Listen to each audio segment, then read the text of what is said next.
Alright, here we are again, new bearings. So rather than buying a kit that contains cheap bearings and stuff, I went to our local bearing dealer here in town. I got myself some SKF bearings. We matched them all up, and some new seals as well.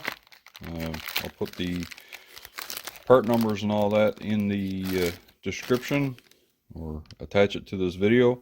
So I got all new seals in that and all new bearings.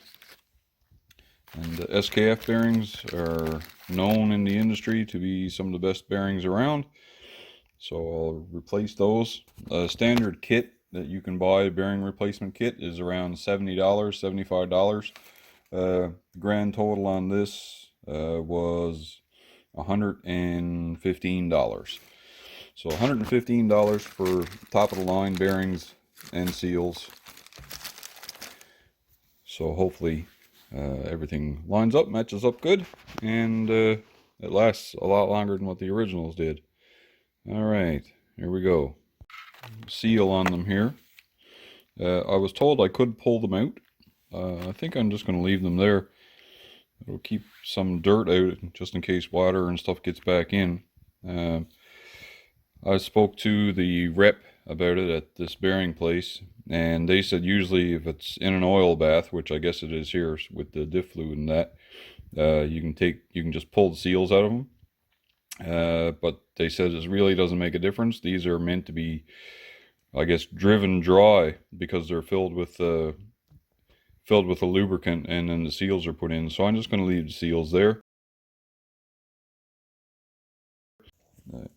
Just so you know, the bearing that goes on this side is the exact same bearing that went on the other side.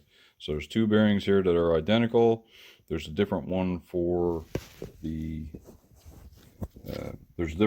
prop shaft, and the only other bearing that's here is the little needle bearing that goes over this post here and sits in between the two ends once we start assembling it. Alright, so just got the pinion bearing back in there. You see now it's nice and smooth. There's no play in it whatsoever. And I don't have a press, so I'll just go through the process I'm using here now. I set it up right in my vise, and when I do that,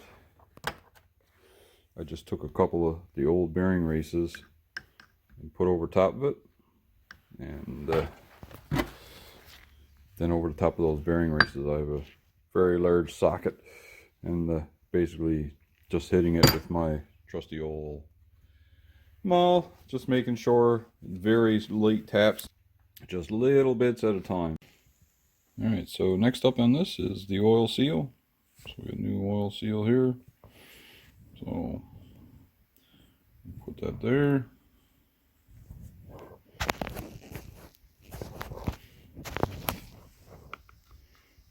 We'll get that pressed in place now. I got a socket the exact same size as this,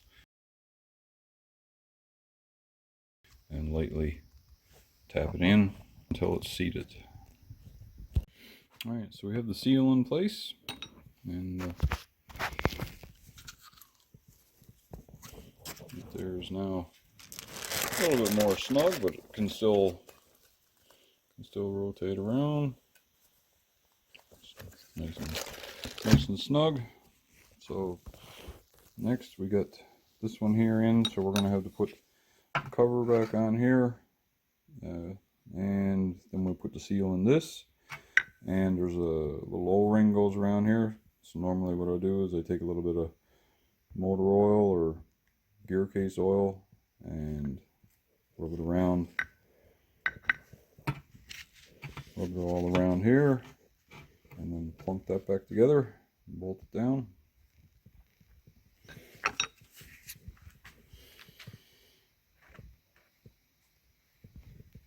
So I got some 85W140. This is not what goes in the differential.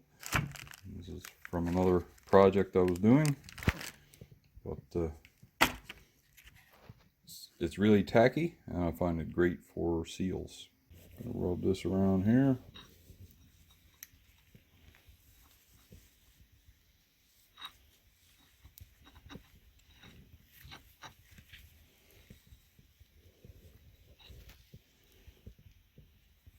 Alright, then I'll put that back on there. Alright, I have the 4 bolts put back in. So next we'll take our gear, main gear for the differential, and put it in this way. Sink that down in place here. It's in fairly easily. There we go. Alright. So we don't have the center bearings in yet, but that's that. And next is the cage with the roller bearings. Just reassembling the cage here, the roller bearing cage. So I got all the little clips put back in. I had them all cleaned up and stuff, and had the cage cleaned up and whatnot. And now we just have to put the roller bearings back in. And then this goes in here.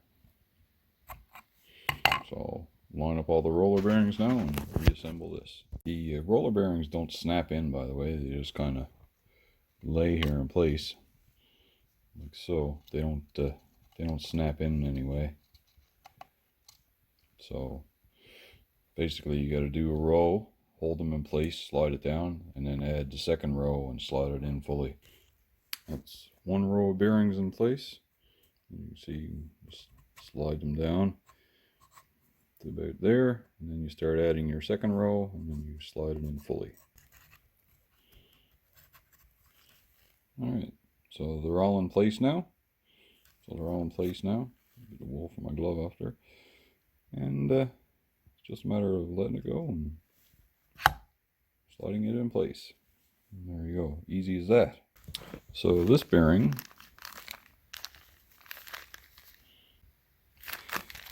goes over that pin,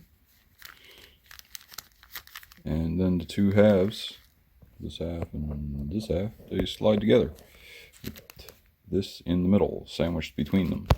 So I'm going to take and I'm going to go around this gasket the same now as I did with the one on the pinion.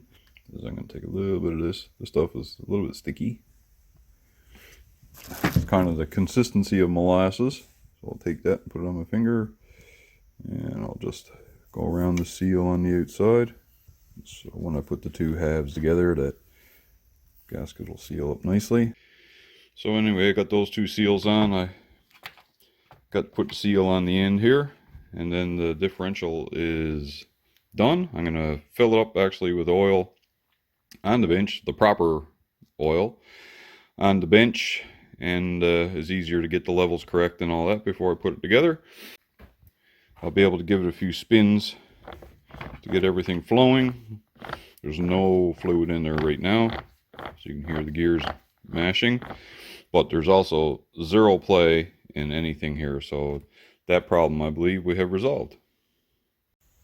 Alright, I got the seal pressed in there now, and that was done just with the old bearing and the race that I had here. It's the same size. Just put that over it and gently tap around it to get it in flush. And by the way, all the bolts 14 inch-pounds. That's what they need to be torqued to, and that's what they're all set up at right now. Alright, so this is what the front drive takes. So make sure you have the right one, because there's a couple of different ones that they use, but this is the correct one for my machine. So I'm just going to top it up. It actually doesn't take very much. So I'm actually going to just pour some in there and let the excess run out, and we'll call it full. And the stuff has got the consistency of water, really.